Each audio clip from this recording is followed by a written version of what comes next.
All right, wonderful people, welcome back to this wonderful channel where we'll bring you back-to-back update and information as it hot. In case you have not joined our social media handle, what are you waiting for?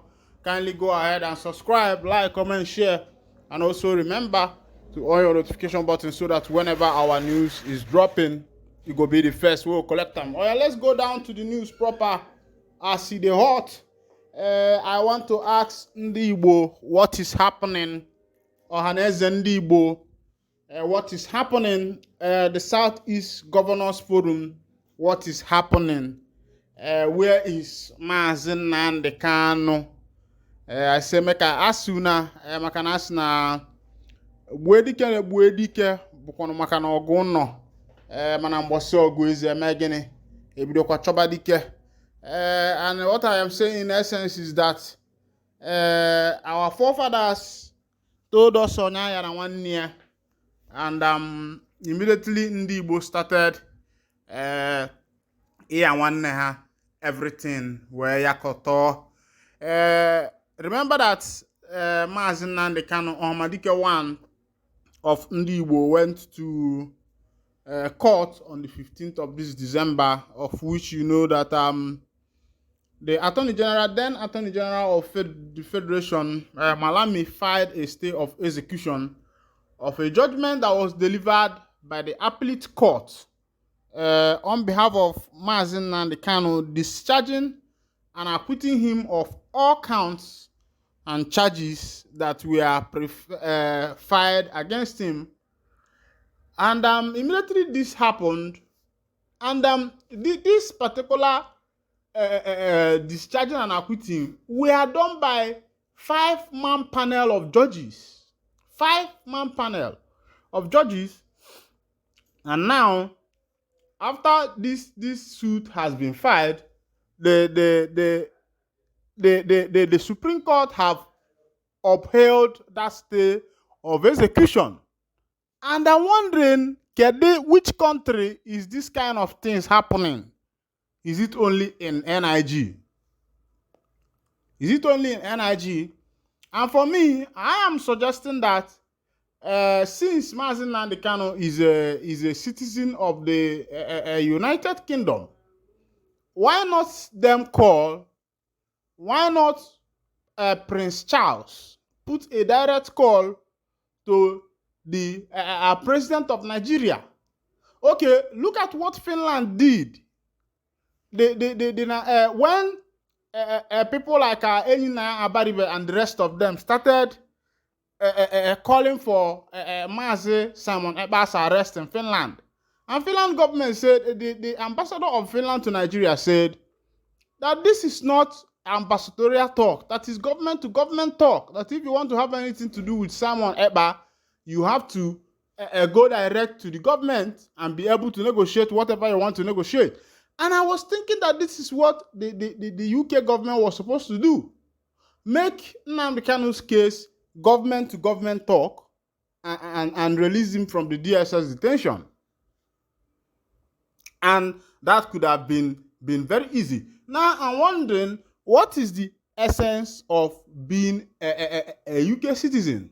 Or what is the essence? It means that Mazi Nnamdi Kanu being a UK citizen have not actually benefited him anything. He has not actually benefited from being a UK citizen, because right here in Nigeria he is languishing in the DSS custody, and nobody is doing anything concerning it. The UK government is not talking. The ECOWAS is not talking. Nobody is saying anything. But the main blame, my people, is coming direct to Ndi Igbo themselves. Maka na gini, onye gburu nwanne ya abụrụkwa na odogwu. Person wey kill him brother, that person no be hero wey him be, because na him brother wey he kill. Meanwhile, let's go to the full detail of the information wey we say I wan pass to you, make you hear. Supreme Court judgment plot to deny Nnamdi Kanu justice.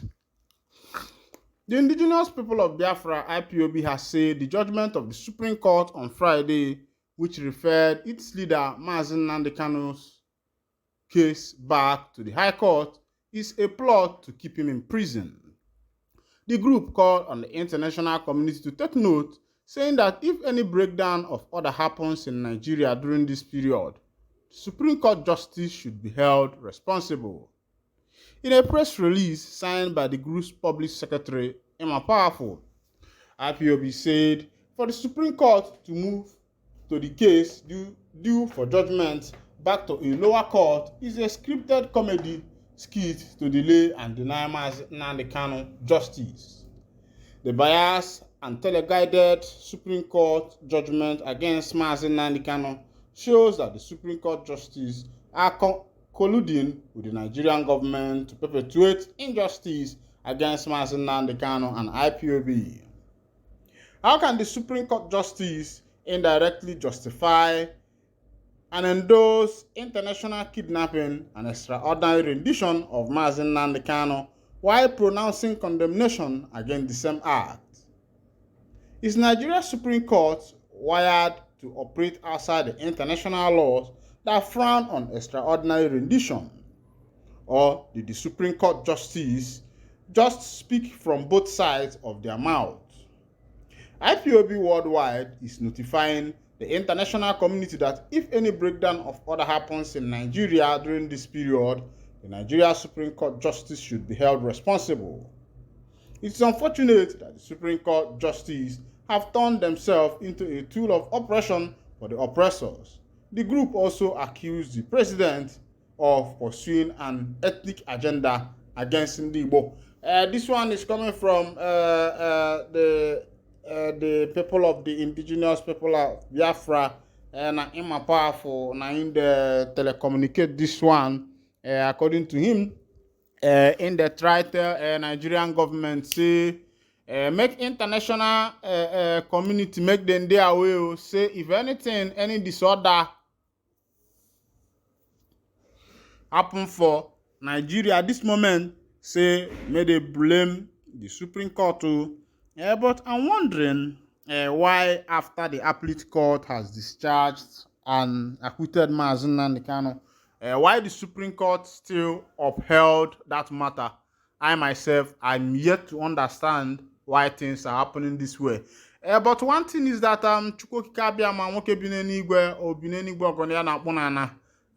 he know the carry last. He knows also how to defend his people, and he himself is going to work out whatever it is for his people at the right time.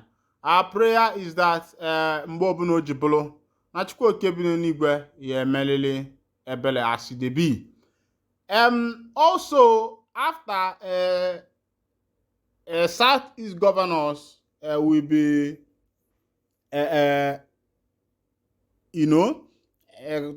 asking Ndigbo, come back home, come back home. I laugh in Tinubu voice. Now, federal government warns Kaduna communities against illegal mining. You know, some of you don't know that there is gold in Nigeria. And some of these things are not even, I don't even know whether they are registered among our mineral resources, but there is enough gold in this Nigeria, and few individuals are just mining it, chopping the money, making the money out of it. Meanwhile, some of these things are supposed to be blessing this nation. Things that are supposed to be cutting costs for the people, and everybody is looking towards the direction of oil. And the government of Nigeria has forgotten that maybe from now to the next 50 or 100 years, that cars or many things will be moving from, operating with oil to other things. People are now coming up with electric cars, Tesla cars, and the rest of them, chargeable cars, solar cars. And very soon, these things are going to take over. And by the time this thing happens, you know that crude oil is not going to have value anymore. And any nation that does not have any other thing to survive apart from crude oil is going to crash. Definitely, that nation is going to crash because by that time, crude will be of no use. Yes, the nation that so much believe that crude is their destiny and the rest of them, that will be their end. And if Nigeria is not doing anything to be able to improve on what they are doing, I'm telling you, many things are going to happen. Meanwhile, I'll be winding down the curtain here. And if this is your first time of joining me on this wonderful channel, kindly go ahead and subscribe, like, comment, and share. And also remember to on your notification button so that whenever our news drop, you will be the first we will collect them. Thank you for listening. God bless you.